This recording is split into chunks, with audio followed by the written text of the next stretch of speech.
Ellen Maxine Wood. Democracia contra o capitalismo. Parte 2. A democracia contra o capitalismo. 1.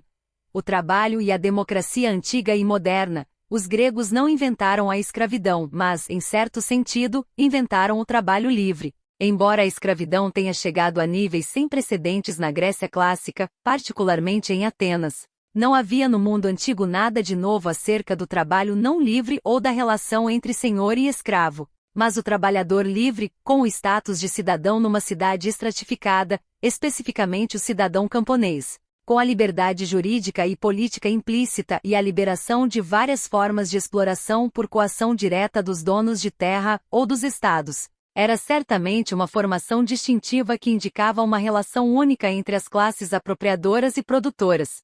Essa formação única está no centro de grande parte do que caracteriza a polis grega e especialmente a democracia ateniense. Raros desenvolvimentos políticos ou culturais em Atenas não foram de alguma forma afetados por ela. Desde os conflitos entre democratas e oligarcas nas transformações da política democrática até a clássica da filosofia grega. As tradições políticas e culturais da antiguidade clássica que chegaram até nós estão, portanto, imbuídas do espírito do cidadão trabalhador e da vontade antidemocrática que ele inspirou e que informou os textos dos grandes filósofos. A condição do trabalho no mundo ocidental moderno, tanto na teoria quanto na prática, não pode ser inteiramente explicada sem que se busque na história da antiguidade greco-romana a disposição distintiva de relações entre as classes apropriadoras e produtoras, na cidade-estado greco-romana. Ao mesmo tempo, se a condição social e cultural do trabalho no Ocidente moderno remonta à antiguidade clássica,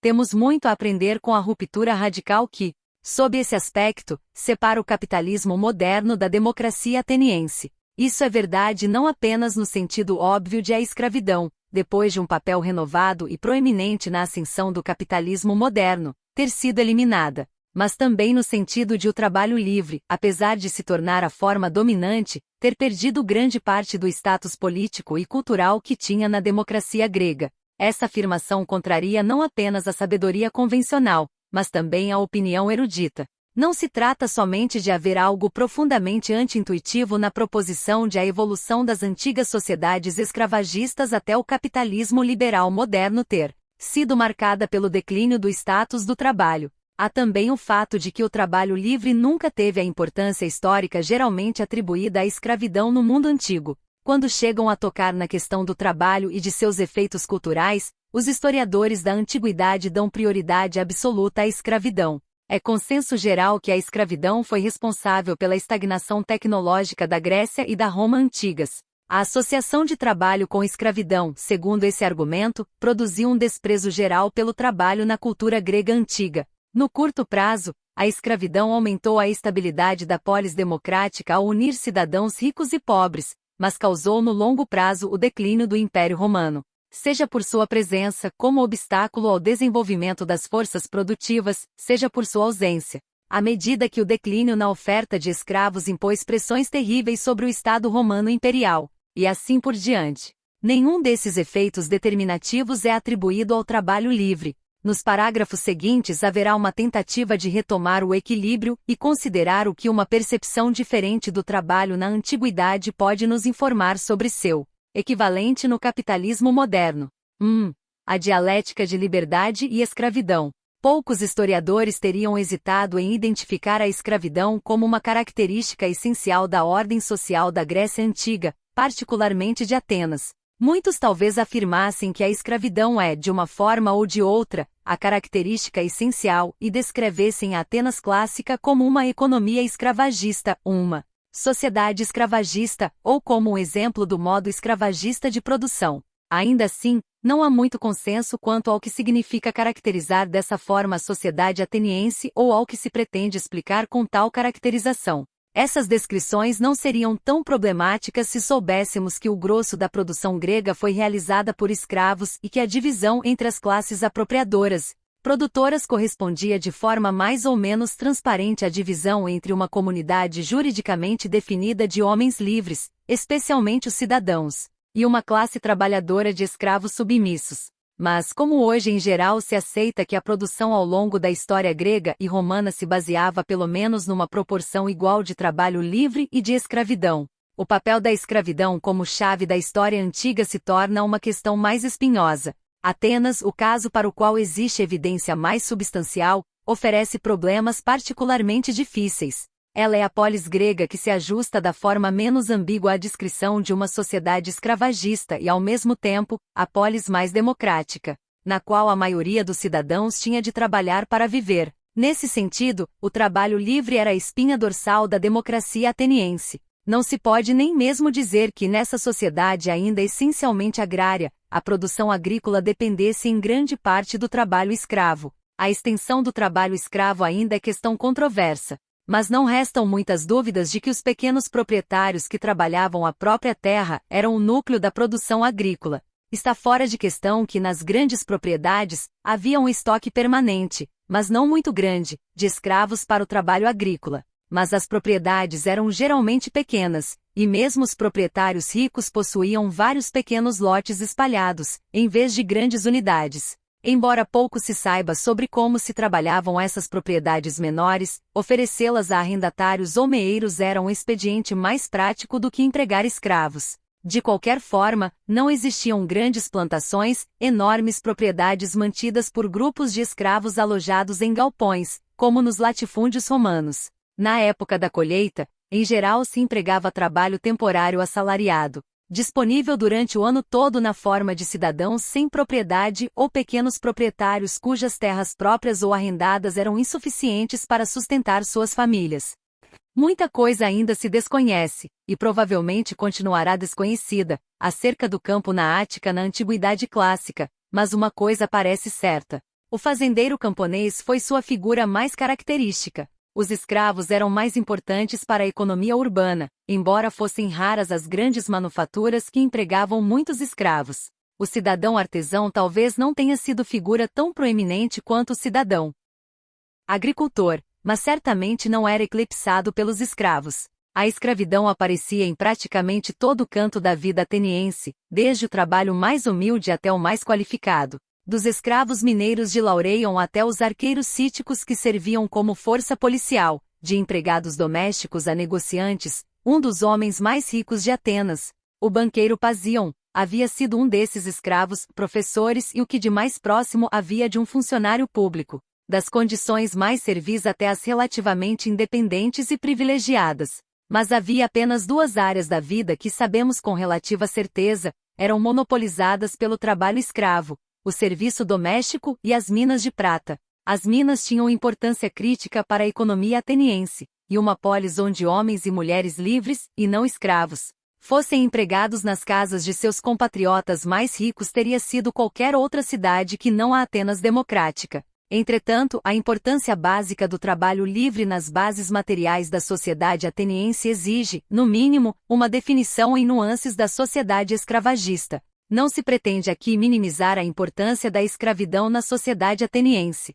A escravidão era mais generalizada na Grécia, principalmente em Atenas, e em Roma do que em qualquer outra civilização do mundo antigo, e de fato só igualada por um punhado de sociedades ao longo de toda a história. As estimativas do número de escravos da Atenas clássica variam muito. No final do século IV a.C., essas estimativas variavam entre 20.000 para uma população livre de 124.000, até 106.000 escravos para uma população livre de 154.000. O número mais aceito atualmente é algo em torno de um máximo de 60 a 80.000 nos períodos de maior população. Mas ainda assim trata-se de um número significativo, equivalente a cerca de 20 a 30% da população total. E mesmo que os escravos não dominassem a produção material, eles certamente dominavam as grandes empresas, fossem elas agrícolas ou industriais. Nessa escala, a escravidão tinha de ser uma característica definidora da antiguidade greco-romana e justifica a designação de sociedade escravagista. Mas não existe relato da história antiga, especialmente da história da democracia de Atenas, que seja, ainda que remotamente, considerado aceitável e não coloque o trabalho livre pelo menos no mesmo nível em termos de capacidade explicativa. A verdade é que, embora diversas formas de trabalho livre tenham sido uma característica comum em muitos lugares na maioria dos tempos, a condição desfrutada pelo trabalho livre na democracia de Atenas não teve precedentes, sob muitos aspectos, permaneceu inigualável desde então. O cidadão camponês da antiguidade clássica, em graus variáveis, uma característica da sociedade grega assim como da romana, mas que nunca se igualou à que havia na democracia ateniense, representa uma forma social única, a clareza da escravidão como categoria de trabalho não livre, diferente de outras, como a dívida ou servidão. Destaca-se nitidamente porque a liberdade do agricultor apagou todo um espectro de dependência que caracterizou a vida produtiva da maioria das sociedades ao longo da história conhecida. Não é tanto o fato de a existência da escravidão ter definido de forma tão nítida a liberdade do cidadão, mas, pelo contrário, o fato de o cidadão trabalhador, tanto na teoria quanto na prática, ter definido o cativeiro dos escravos. A liberação dos agricultores da Ática das formas tradicionais de dependência incentivou o crescimento da escravidão ao excluir outras formas de trabalho não livre. Nesse sentido, democracia e escravidão em Atenas estiveram unidas de forma inseparável. Mas essa dialética da liberdade e escravidão, que dá lugar central ao trabalho livre na produção material, sugere algo diferente da proposição simples de que a democracia ateniense tivesse fundamento na escravidão. E se reconhecemos que a liberdade do trabalho livre, assim como a escravidão dos escravos, foi uma característica essencial, talvez a mais distintiva, da sociedade ateniense, somos obrigados a considerar as formas pelas quais essa característica nos ajuda a explicar muitas outras características distintivas da vida cultural, social, política e econômica da democracia. Dar ao cidadão trabalhador o seu direito é tão importante para a avaliação da escravidão quanto para a avaliação do trabalho livre. Nenhum dos dois pode ser inteiramente compreendido fora do nexo que os une. Tanto na Grécia como em Roma, sempre houve uma relação direta entre a extensão da escravidão e a liberdade do campesinato. A Atenas democrática tinha escravos, Esparta tinha os ilotas, as oligárquicas Tessália e Creta tinham o que se poderia chamar de servos. Fora da Itália romana, também neste caso a maioria da população fora da cidade de Roma ainda era formada de camponeses. Mesmo no apogeu da escravidão,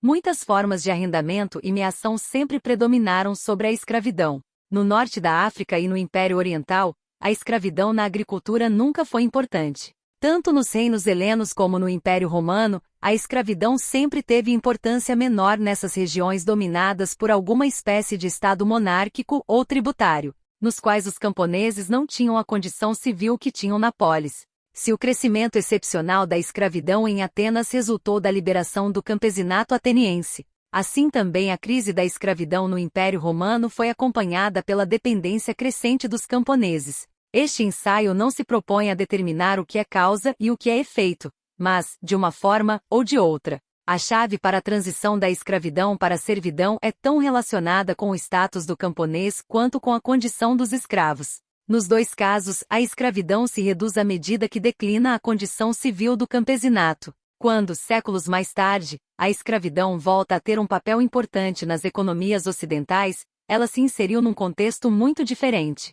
com alguns impressionantes efeitos ideológicos sobre a ligação entre escravidão e racismo, que serão examinados no capítulo Capitalismo e Emancipação Humana. A escravidão associada às plantações do sul dos Estados Unidos, por exemplo, não fazia parte de nenhuma economia agrária dominada por produtores camponeses, mas sim de uma agricultura comercial em grande escala inserida num sistema internacional de comércio em expansão. A principal força motriz no centro da economia mundial capitalista não foi o nexo entre senhor e escravo, nem entre proprietário e camponês, e sim entre o capital e o trabalho. O trabalho assalariado livre se tornou a forma dominante num sistema de relações de propriedade cada vez mais polarizado entre a propriedade absoluta e a falta absoluta de propriedade. E nesse sistema polarizado, os escravos também deixaram de ocupar um grande espectro de funções econômicas. Não havia nada semelhante ao banqueiro Pasion ou ao funcionário público escravo. O trabalho escravo ocupava a posição mais humilde e serviu na economia das plantations. 2. Governantes e produtores. Os historiadores geralmente concordam que a maioria dos cidadãos atenienses trabalhava para viver. Ainda assim, depois de colocar o cidadão trabalhador ao lado do escravo na vida produtiva da democracia, eles não se interessaram pelas consequências dessa formação única, desse trabalhador livre e desse status político sem precedentes, onde existe a tentativa de estabelecer ligações entre as fundações materiais da sociedade ateniense e sua política ou cultura. E a tendência dominante é ainda a de separar a história política e cultural grega de toda a raiz social. É a escravidão que fica no centro do palco como grande fato determinante. Esse descaso é realmente extraordinário se consideramos a excepcionalidade da posição da mão de obra livre e o alcance de suas consequências. Não seria exagero afirmar, por exemplo, que a verdadeira característica da polis como forma de organização de Estado é exatamente essa: a união de trabalho e cidadania específica da cidadania camponesa. A polis pertence certamente ao que em geral se denomina, ainda que imprecisamente, a cidade-estado dos gregos e, em termos amplos, dos romanos, bem como dos fenícios e etruscos, ou seja, o pequeno estado autônomo formado pela cidade e o campo que a contorna. Mas tal categoria deve ser ainda mais decomposta para identificarmos o que é mais distintivo da polis grega. Nas sociedades pré-capitalistas, em que os camponeses eram a principal classe produtora, a apropriação, seja pelo proprietário, seja por meio do Estado, assumia a forma do que se poderia chamar de propriedade politicamente constituída, isto é, a apropriação conquistada por vários mecanismos de dependência política e jurídica, por coação direta, trabalho imposto sob a forma de dívida, escravidão, servidão, relações tributárias, impostos, corvéia e outras. É o que acontecia nas civilizações avançadas do mundo antigo, nas quais a forma típica do Estado era uma variante do Estado burocrático redistributivo, ou tributário, no qual um corpo governante se superpunha às comunidades dominadas de produtores diretos cuja mais-valia era apropriada pelo aparelho governante. A primeira fórmula é usada por Carpolani, por exemplo, em The Great Transformation, Boston, Beacon Press, 1957. Páginas 51 a 52. O modo tributário de produção é um conceito formulado por Samir Ami em Unequal Development, Assocs. 1976, página 13 e seguintes. Edição brasileira, O Desenvolvimento Desigual, Rio de Janeiro, Forense Universitária, 1976. Essas formas já existiam na Grécia antes do advento da polis, nos reinos da Idade do Bronze. Mas na Grécia surgiu uma nova forma de organização que uniu proprietários e camponeses numa unidade cívica e militar. Um padrão semelhante, em linhas gerais, viria a aparecer em Roma. A própria ideia de comunidade cívica e de cidadania, como algo diferente de um aparelho estatal ou de uma comunidade de governantes superpostos, era característica da Grécia e de Roma, e indicava uma relação inteiramente nova entre apropriadores e produtores. Em particular, o cidadão camponês, um tipo social específico das cidades-estado gregas e romanas, ainda que não de todos os estados gregos, representou um rompimento radical com todas as outras civilizações avançadas conhecidas do mundo antigo, inclusive as formas de estado anteriores a ele na Grécia durante a Idade do Bronze. Por exemplo, os ilotas de Esparta e os servos de Creta e da Tessália representavam a antítese do cidadão camponês. A polis grega quebrou o padrão geral das sociedades estratificadas de divisão entre governantes e produtores, especialmente a oposição entre estados apropriadores e comunidades camponesas subjugadas. Na comunidade cívica, a participação do produtor, especialmente na democracia ateniense, significava um grau sem paralelos de liberdade dos modos tradicionais de exploração, tanto na forma de obrigação por dívida ou de servidão quanto na de impostos. Sob esse aspecto, a polis democrática violou que um filósofo chinês, numa passagem que, com alguns refinamentos filosóficos, poderia ter sido escrita por Platão, certa vez descreveu como um princípio universalmente reconhecido como direito em todos os lugares sob o céu. Início da citação de Mencius, abre aspas, porque se deveria pensar que aquele que conduz o governo de um reino tenha também tempo de lavrar o solo. A verdade é que alguns problemas são próprios dos grandes e outros, dos pequenos. Mesmo que se suponha que um homem pudesse reunir em si todas as habilidades necessárias a todas as profissões, se ele tivesse de fazer sozinho tudo o que usa,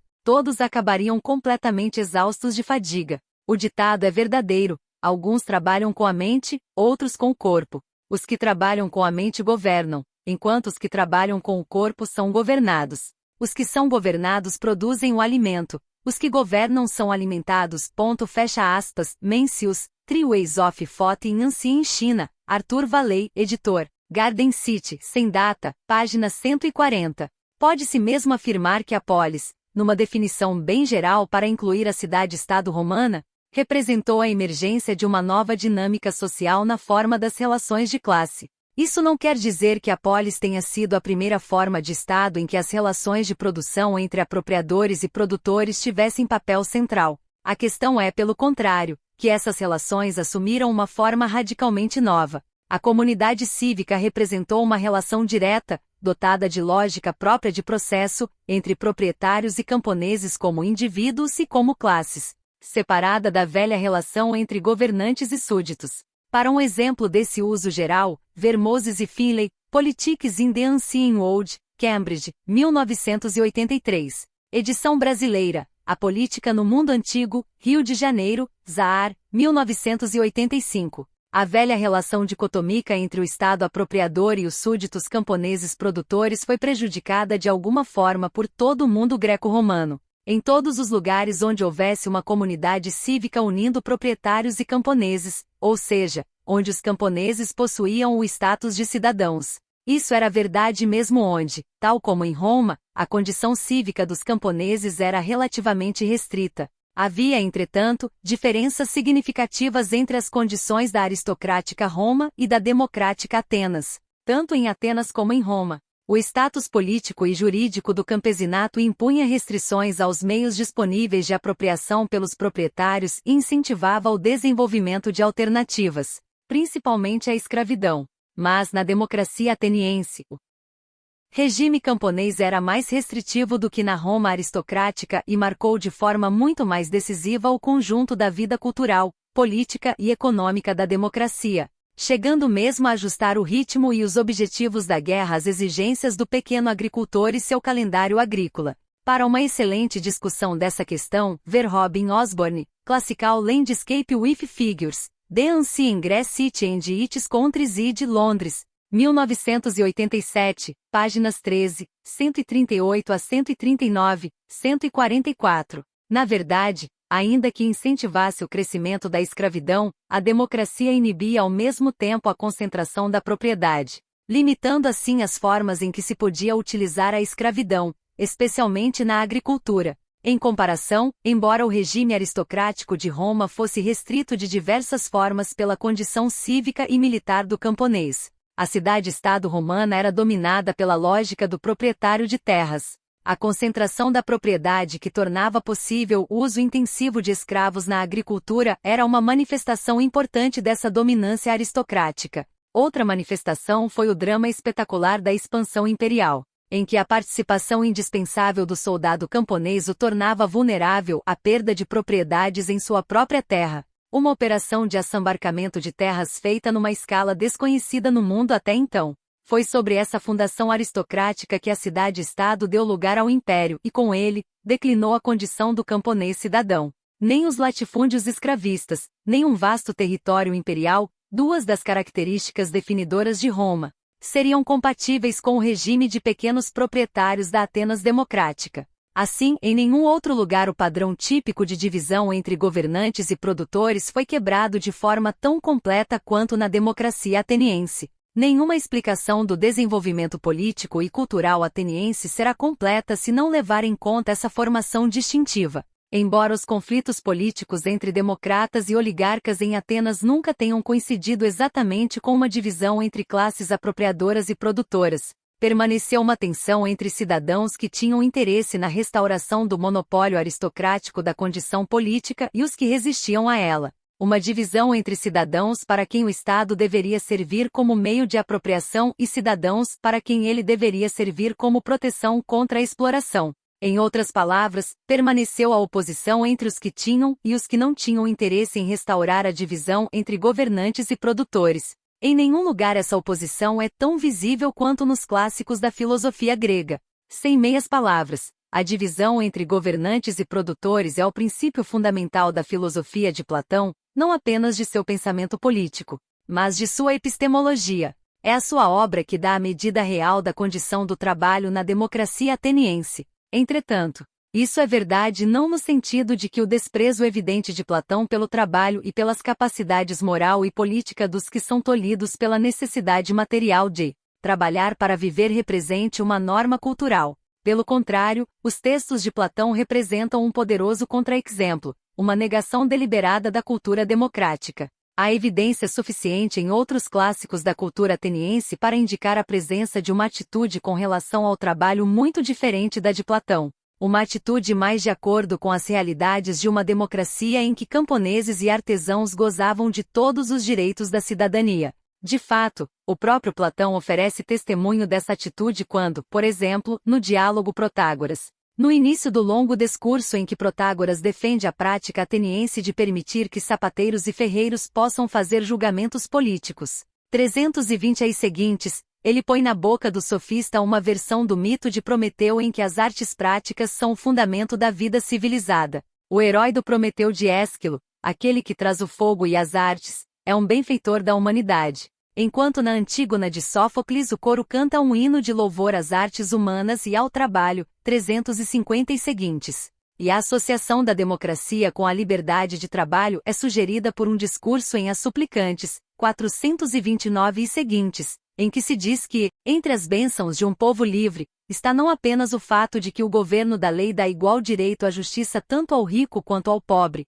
ou que qualquer um tem o direito de falar ao público, mas também o fato de que o trabalho do cidadão não se perde, ao contrário do que acontece nos estados despóticos, nos quais as pessoas trabalham apenas para enriquecer os tiranos com sua faina. Também é sem dúvida significativo que a divindade epônima de Atenas, a deusa Atena, fosse a padroeira das artes e dos ofícios, e que não houvesse em nenhuma outra cidade da Grécia templo tão grande devotado a Hefesto, deus da forja, quanto o que foi construído no século V a.C., dominando a agora ateniense. Mas nenhum desses pedaços de evidência confirma de forma tão eloquente o status do trabalho livre na democracia quanto a reação de Platão a ele. 3. Governantes e produtores, Platão versus Protágoras. Em seu diálogo Protágoras, Platão define a orientação de grande parte de sua obra filosófica posterior. Aqui, ele levantou questões relativas à virtude, ao conhecimento e à arte da política que iriam preocupá-lo em suas obras da maturidade,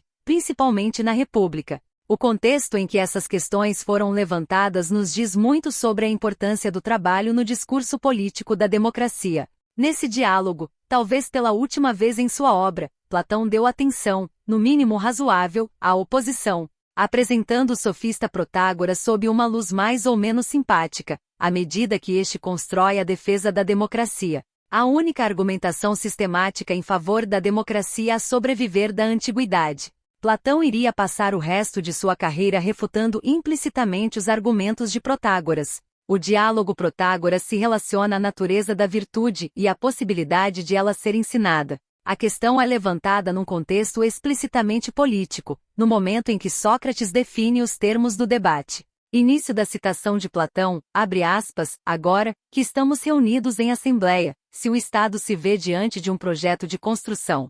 Observo que os arquitetos são convocados e consultados sobre a estrutura proposta, e quando se trata de uma questão relativa à construção de navios, são os projetistas de navios, e é assim contudo que a Assembleia considere objeto de aprendizado e ensino. Se alguém oferece conselho, alguém que não seja considerado conhecedor, por mais belo ou rico ou bem-nascido que ele seja, não importa. Os membros o rejeitam ruidosamente e com desprezo, até que ele ou seja obrigado a se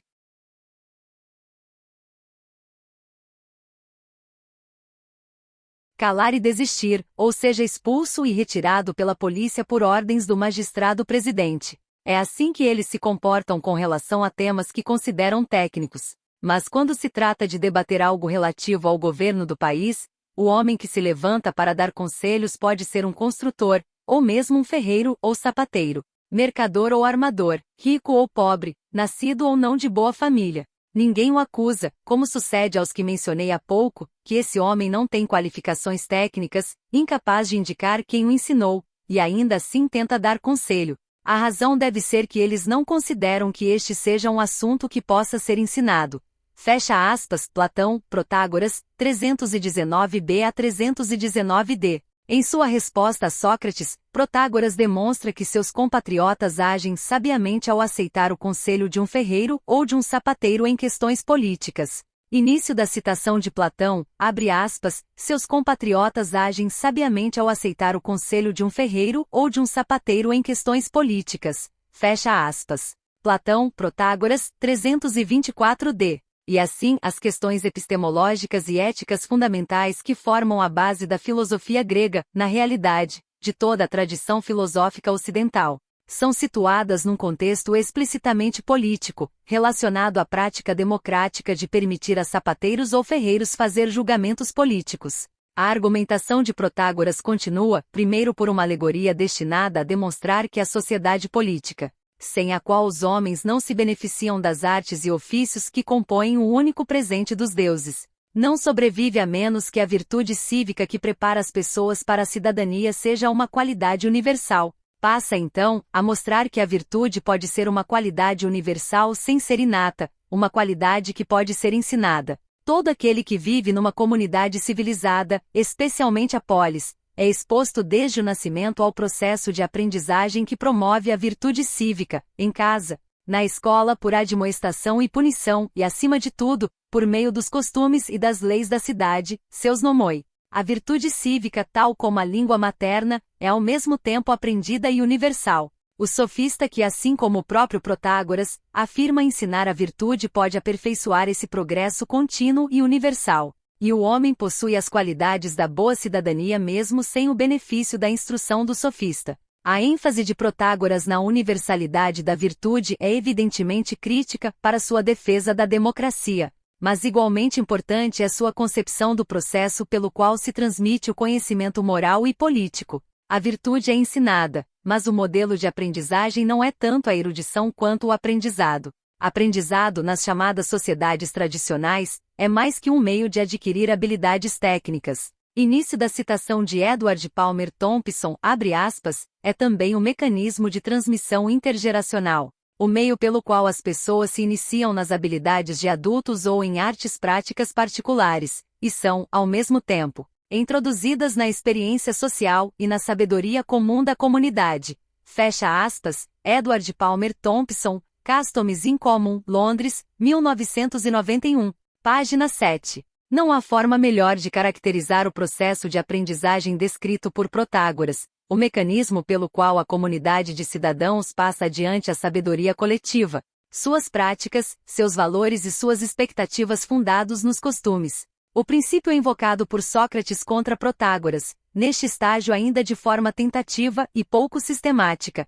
é que a virtude é conhecimento. Esse princípio viria a se tornar a base do ataque de Platão à democracia, especialmente em O Político e a República. Nas mãos de Platão, ele representa a substituição do aprendizado moral e político de Protágoras por uma concepção mais exaltada da virtude como conhecimento filosófico, não a assimilação convencional dos costumes e valores da comunidade, mas um acesso privilegiado a verdades mais altas, universais e absolutas. Ainda assim, Platão também constrói sua definição de virtude política e de justiça sobre analogia com as artes práticas. Também ele se baseia na experiência comum da Atenas democrática, apelando para a experiência familiar do cidadão trabalhador ao invocar a ética do artesão, técnico. Mas desta vez, a ênfase não recai na universalidade ou na transmissão orgânica do conhecimento convencional de uma geração para a seguinte, e sim sobre a especialização, a competência e a exclusividade.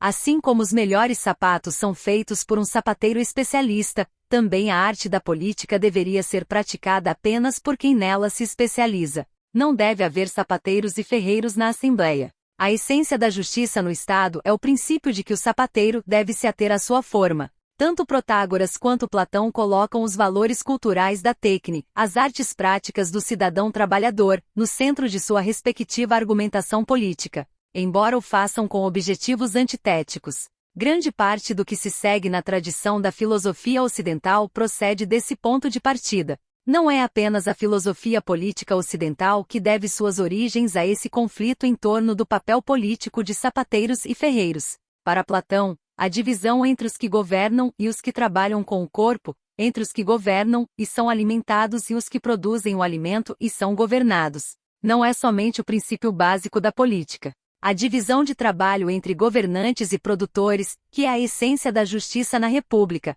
é também a essência da teoria do conhecimento de Platão. A oposição radical e hierárquica entre os mundos sensível e inteligível, e entre as respectivas formas de cognição, Uma oposição que foi identificada como a característica mais distintiva do pensamento grego e que definiu as bases da filosofia ocidental desde então. Foi criada por Platão com base numa analogia com a divisão social do trabalho que exclui da política o produtor. 4. O eclipse do trabalho livre. Tão grande é o desequilíbrio entre a importância histórica do trabalho livre na Grécia Antiga e o descaso que a historiografia moderna lhe dedica que é necessário dizer algo acerca de como ocorreu esse desequilíbrio, sobre como o cidadão trabalhador, apesar de toda a sua característica distintiva histórica, perdeu-se na sombra da escravidão. Mais uma vez, não se trata de os historiadores não terem reconhecido o fato de ser o corpo de cidadãos de Atenas composto em grande parte por cidadãos que trabalhavam para viver.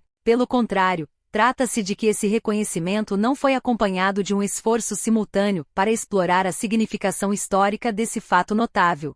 Como fator determinante do movimento da história, o trabalho livre no mundo antigo foi eclipsado pela escravidão, e não somente pela razão compreensível de nossos melhores instintos se chocarem com os horrores daquela terrível instituição. O eclipse do cidadão trabalhador na Atenas democrática tem menos a ver com as realidades da democracia ateniense do que com a política da Europa moderna. Antes da segunda metade do século XVIII, e principalmente antes das revoluções americana e francesa, não teria sido incomum uma caracterização da antiga democracia ateniense como uma comunidade mecânica em que a aristocracia era subordinada a uma multidão utilitária de cidadãos trabalhadores, em comparação, por exemplo, com Esparta, onde o conjunto dos cidadãos era formado por uma espécie de nobreza, dos que vivem com fartura de suas próprias rendas, sem se engajar no trabalho de sua própria terra nem em qualquer outro trabalho para se manter. Início da citação de James Harrington, abre aspas, dos que vivem com fartura de suas próprias rendas, sem se engajar no trabalho de sua própria terra nem em qualquer outro trabalho para se manter. Fecha aspas, James Harrington, The Commonwealth of Oceania, Cambridge. 1977, páginas 259 a 260. Caracterizações semelhantes fizeram parte de uma longa tradição que se estende no passado até a própria Grécia Antiga e a identificação de democracia com a dominação por um demos utilitarista. Nesses relatos da democracia, o cidadão trabalhador ainda estava vivo e forte. Mas pelo final do século XVIII, ocorreu uma alteração significativa. A multidão mecânica começou a ceder terreno à ralé ociosa, mantida pelo trabalho de escravos. A explicação dessa mudança não está em terem os historiadores de repente descoberto a extensão da escravidão na democracia de Atenas. Escritores precedentes já a conheciam. Montesquieu, por exemplo, chegou mesmo a superestimar em muito número de escravos em Atenas. E como autor de um influente ataque contra a escravidão, ele não se teria inclinado a encontrar justificativas para as manifestações gregas. Mesmo assim, ele insistiu que a essência da democracia ateniense, ao contrário da de Esparta, cujos cidadãos eram obrigados ao ócio, era que seus cidadãos trabalhavam para viver. Início da citação de Montesquieu, abre aspas, a essência da democracia ateniense, ao contrário da de Esparta, cujos cidadãos eram obrigados ao ócio, era que seus cidadãos trabalhavam para viver. Fecha aspas, Charles de Secondat, barão de Montesquieu, O Espírito das Leis Brasília, editora Universidade de Brasília, 1982, página 46. Nem mesmo a aparência de ralé ociosa pode ser explicada por uma nova preocupação com os males da escravidão, gerada por uma consciência democrática ampliada na idade das revoluções. Pelo contrário, a ralé ociosa nasceu sobretudo das mentes dos antidemocratas reacionários. Os principais culpados foram, no primeiro caso, os historiadores britânicos que escreveram as primeiras histórias políticas e narrativas modernas sobre a Grécia Antiga com o objetivo explícito de advertir seus contemporâneos contra os perigos da democracia. O mais importante entre eles foi William Mitford, membro do Partido Tory, proprietário de terras e opositor da reforma parlamentar, que escreveu uma influente história da Grécia publicada em vários volumes entre 1784 e 1810. Quando, no período em que estava escrevendo sua obra, estourou a Revolução Francesa. Ele interrompeu a narrativa para explicar por que os ingleses haviam sido poupados daquele mal, e sua explicação se relacionava com as formas pelas quais os ingleses eram diferentes da França moderna e da antiga Atenas. A Inglaterra gozava de harmonia sem paralelos entre os vários níveis de cidadania, ao passo que a Grécia e a França careciam de mecanismos semelhantes de harmonização. Início da citação de William Mitford, abre aspas, por toda a Grécia, os nobres e os ricos, assistidos por escravos não apenas como empregados domésticos, mas como agricultores e artesãos, tinham poucas ligações com a multidão dos mais pobres, e apenas para governá-los nos estados oligárquicos e nos democráticos, para temê-los, adulá-los, importuná-los, ou enganá-los, ou por eles serem comandados. Nenhum interesse comum unia as duas descrições de homem. Fecha aspas, William Mitford, The History of Greece, volume 5, Londres, 1814, páginas 34 a 35. O resultado foi, segundo Mitford, uma multidão licenciosa e turbulenta, cidadãos sem propriedade, sem indústria e talvez sem objetos de indústria. Uma multidão ociosa mantida pela escravidão e por pagamentos públicos, sempre pronta a pilhar a riqueza dos ricos. Mas se Mitford representa um exemplo particularmente extremo de retórica antidemocrática, a mesma multidão ociosa aparece em obras muito mais sóbrias e eruditas ao longo do século seguinte. Na influente História Econômica de August Bock, a escravidão e os pagamentos públicos mais uma vez são vistos como fontes de corrupção da democracia, acostumando a multidão à indolência e dando-lhe o lazer de participar da política, ao passo que nos países em que a escravidão não existia os cidadãos, obrigados a trabalhar para garantir a própria sobrevivência, não tinham tanta disponibilidade para se empregar nos negócios do governo. O resultado foi que mesmo na mais nobre das raças da Grécia, entre as quais os atenienses devem ser relacionados, a depravação e a corrupção moral predominavam entre todo o povo. Início da citação de August Bock, abre aspas, mesmo na mais nobre das raças da Grécia, entre as quais os atenienses devem ser relacionados, a depravação e a corrupção moral predominavam entre todo o povo. Fecha aspas, August Bock, The Public Economy of Athens, 1842, páginas 611 a 614. E mesmo Fustel de Coulanges atribuiria à turbulência da Grécia Antiga a ausência de princípios econômicos que teriam compelido ricos e pobres a viver juntos em bons termos. Como teriam feito se, por exemplo, um tivesse necessidade do outro, se os ricos não pudessem ter enriquecido sem convocar o trabalho dos pobres, e se os pobres pudessem ter encontrado meios de vender o próprio trabalho para os ricos. Início da citação de Fustel de Coulanges, abre aspas, o cidadão encontrava poucos empregos, tinha pouco a fazer. A falta de ocupação logo o tornava indolente. Como via apenas escravos a trabalhar, ele desprezava o trabalho. Fecha aspas, numa Denis Fustel de Coulanges, A Cidade Antiga, São Paulo, Emus, 1975, página 337. Nenhum desses escritores desconhecia que os cidadãos atenienses trabalhavam como agricultores ou artesãos. A questão não era tanto o fato de eles não trabalharem, mas o de eles não trabalharem o suficiente e, acima de tudo, o fato de não servirem. Sua independência e o lazer de que desfrutavam para poder participar da política foram a causa da condenação da democracia grega. Para Mitford e Bock, a participação da multidão era um mal em si mesma. Para o mais liberal Fustel, o mal era que, na ausência das formas tradicionais de controle político, se fazia necessária uma espécie de disciplina econômica tornada possível pela sociedade moderna, pela necessidade material que força os trabalhadores sem propriedade a vender sua força de trabalho por um salário. Em outras palavras, faltavam o Estado e a economia burgueses modernos. Mas em todos esses exemplos, a independência do cidadão trabalhador foi consistentemente traduzida como indolência da ralé ociosa, e com ela veio a predominância da escravidão. Os efeitos dessa revisão histórica foram enormes, estendendo-se para muito além das motivações antidemocráticas originais de historiadores como Mitford. A ralé ociosa cobriu desde a descrição da democracia de Hegel, na qual a condição básica da política democrática era serem os cidadãos liberados da necessidade do trabalho, e que aquele que entre nós é executado por cidadãos livres. O trabalho da vida diária deveria ser executado por escravos, até a inversão marxista da ralé ociosa no modo escravista de produção. Entretanto, há aqui um paradoxo, porque o interesse intelectual pela escravidão era muito menor em proporção que o peso ideológico atribuído a ela.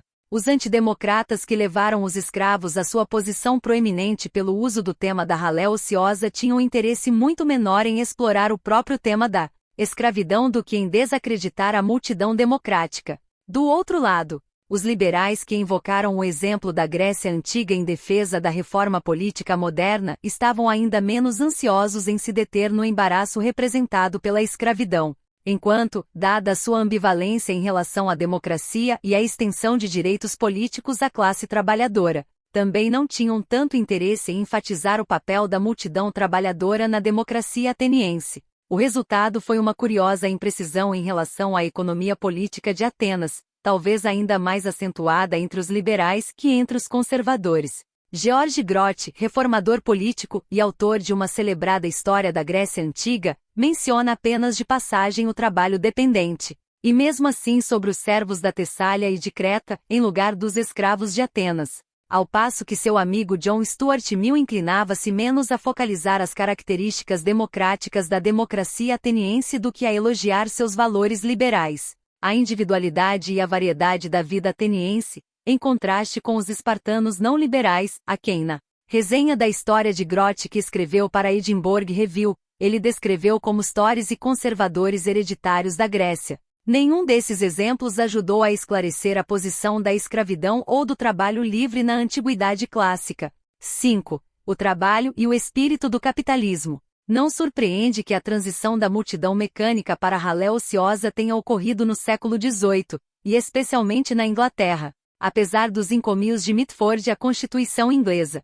Segundo Edward P. Thompson, início da citação de Thompson, abre aspas, o século XVIII testemunhou uma mudança qualitativa nas relações de trabalho. Uma proporção substancial da força de trabalho ficou realmente mais livre da disciplina do trabalho diário, mais livre para escolher entre empregadores, entre trabalho e lazer, menos presa a uma posição de dependência em todo o seu modo de vida do que havia sido antes ou do que viria a ser nas primeiras décadas da disciplina da fábrica e do relógio, trabalhando geralmente em suas próprias casas, possuindo ou alugando suas próprias ferramentas, trabalhando para pequenos empregadores, muitas vezes em horas irregulares. Em mais de um emprego, eles conseguiram fugir dos controles sociais da casa senhorial e ainda não estavam sujeitos à disciplina do trabalho na fábrica. O trabalho livre trouxe consigo um enfraquecimento dos velhos meios de disciplina social. Fecha aspas, Edward P.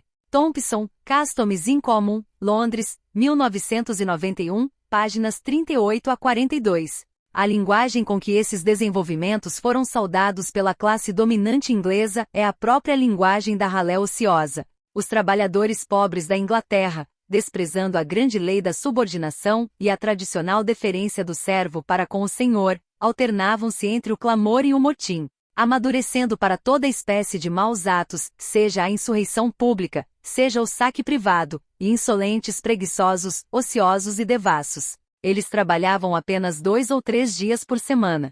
Início da citação de Daniel Defoe, abre aspas, os trabalhadores pobres da Inglaterra, desprezando a grande lei da subordinação e a tradicional deferência do servo para com o senhor, alternavam-se entre o clamor e o motim, amadurecendo para toda espécie de maus atos, seja a insurreição pública, seja o saque privado, e insolentes preguiçosos, ociosos e devassos. Eles trabalham apenas 2 ou 3 dias da semana. Fecha aspas, Daniel Defoe, The Great Law of Subordination Consider the, or the, Insolence and Insufferable Behavior of Servants in England Inquiredinto, Londres, 1724, citado por Edward P. Thompson, Customs in Common, página 37. O mito da ralé ociosa ateniense é, portanto, uma queixa antiga de senhor contra servo, mas acrescida da urgência de uma nova ordem social na qual o trabalho assalariado e sem propriedade se tornava, pela primeira vez na história, o modo dominante de trabalho. No mesmo processo de desenvolvimento capitalista, o conceito de trabalho passava também por outras transformações. Frequentemente se diz que o mundo moderno testemunhou a elevação do trabalho a um status cultural sem precedentes, que deve muito à ética protestante e à ideia calvinista do chamamento. E com ou sem a ética protestante de Max Weber, a associação do espírito do capitalismo com a glorificação do trabalho tornou-se parte do saber convencional. Ainda assim, enquanto o capitalismo, com os imperativos do lucro e da produtividade do trabalho, trouxe consigo disciplinas de trabalho mais rigorosas, a glorificação do trabalho duro foi uma faca de 2 gumes. A ideologia do trabalho teve um significado ambíguo para os trabalhadores.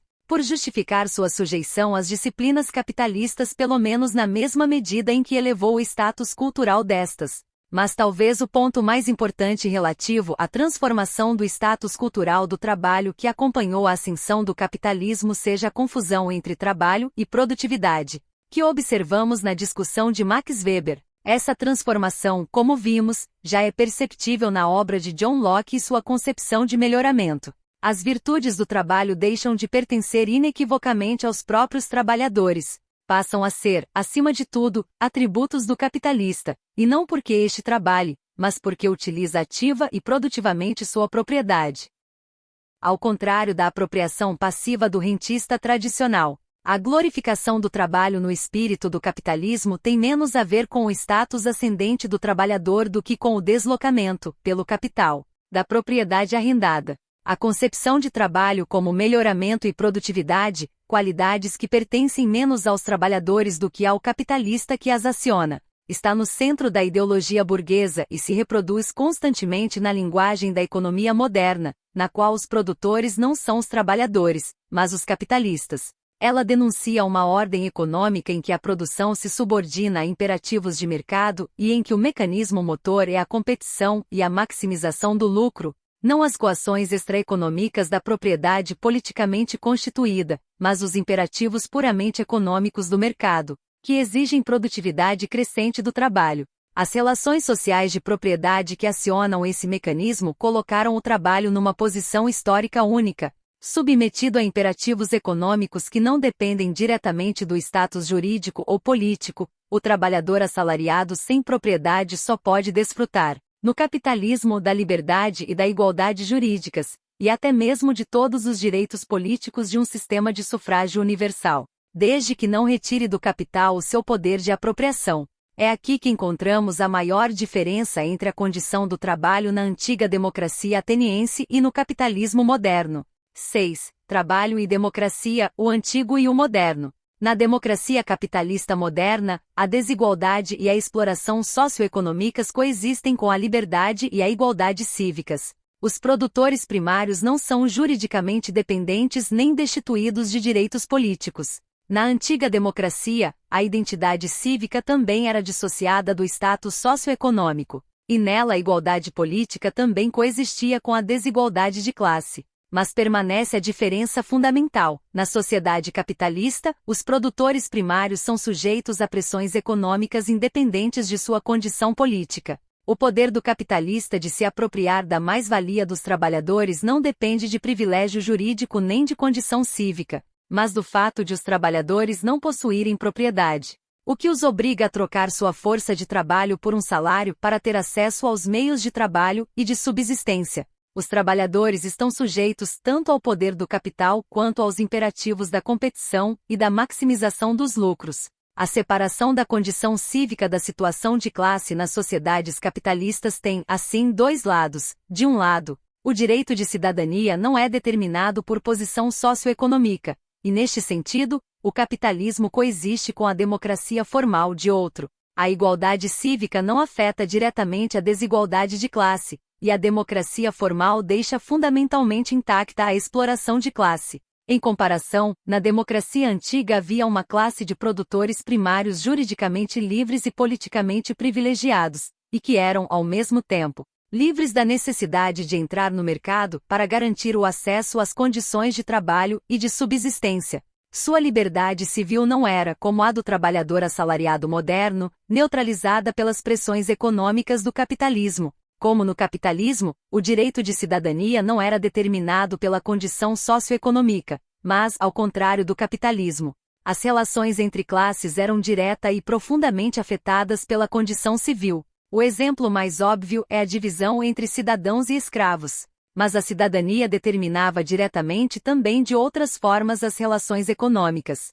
A cidadania democrática em Atenas significava que os pequenos produtores estavam livres de extorsões extraeconômicas às quais os produtores diretos nas sociedades pré-capitalistas sempre foram submetidos. Por exemplo, estavam livres das pilhagens mencionadas por Hesíodo, dos senhores devoradores de presentes que usavam poderes jurisdicionais para saquear o campesinato, ou da coação direta da classe dominante espartana, que explorava os ilotas por meio do equivalente a uma ocupação militar, ou das obrigações feudais dos camponeses medievais, sujeitos aos poderes jurisdicionais dos senhores, ou dos impostos do absolutismo europeu, em que a função pública era instrumento primário de apropriação privada, e assim por diante. Enquanto os produtores diretos continuassem livres de imperativos puramente econômicos, a propriedade politicamente constituída continuaria a ser um recurso lucrativo, como instrumento de apropriação privada ou, alternativamente, como proteção contra a exploração. E nesse contexto, a condição civil do cidadão ateniense era um bem valioso que tinha implicações econômicas diretas. A igualdade política não somente coexistia com a desigualdade socioeconômica, mas também a modificava substancialmente. E a democracia era mais substantiva que formal. Na antiga Atenas, a cidadania tinha profundas consequências para camponeses e artesãos, e evidentemente, uma mudança da condição jurídica dos escravos ou das mulheres teria transformado inteiramente a sociedade. No feudalismo, seria impossível distribuir privilégio jurídico e direitos políticos sem transformar as relações sociais de propriedade existentes. Somente no capitalismo se tornou possível deixar fundamentalmente intactas as relações de propriedade entre capital e trabalho, enquanto se permitia a democratização dos direitos políticos e civis. Mas nunca foi óbvio que o capitalismo poderia sobreviver à democracia, pelo menos nesse sentido formal. À medida que o crescimento das relações de propriedade capitalistas começou a separar propriedade de privilégio, principalmente onde o trabalho livre ainda não estava sujeito às novas disciplinas do capitalismo industrial e à falta absoluta de propriedade, as classes dominantes da Europa passaram a se preocupar muito com os perigos oferecidos pela multidão trabalhadora. Durante muito tempo, parecia que a única solução seria a preservação de algum tipo de divisão entre governantes e produtores, entre uma elite proprietária politicamente privilegiada e uma multidão trabalhadora destituída de direitos. Desnecessário dizer, os direitos políticos também não foram distribuídos generosamente quando, por fim, se garantiu às classes trabalhadoras o acesso a eles, depois de longas lutas populares que enfrentaram fortes resistências. Nesse meio tempo, a antiga ideia grega fora derrotada por uma concepção completamente nova de democracia.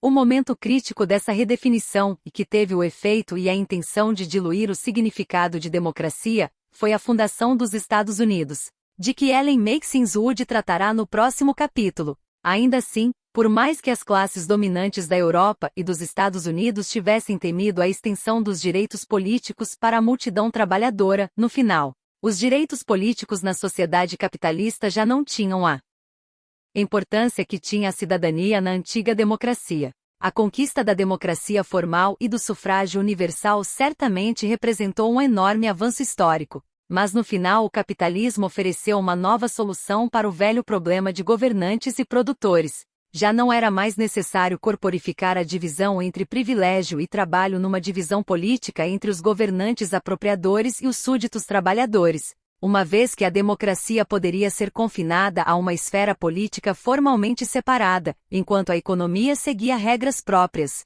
Se já não era possível restringir o tamanho do corpo de cidadãos, o alcance da cidadania podia então ser fortemente limitado, mesmo sem a imposição de limites constitucionais. O contraste entre a condição do trabalho na antiga democracia e no capitalismo moderno convida a algumas perguntas de grande importância. Num sistema em que o poder puramente econômico substituiu o privilégio político, qual é o significado de cidadania? O que seria necessário para se recuperar, num contexto muito diferente, a importância da cidadania na antiga democracia e o status do cidadão trabalhador?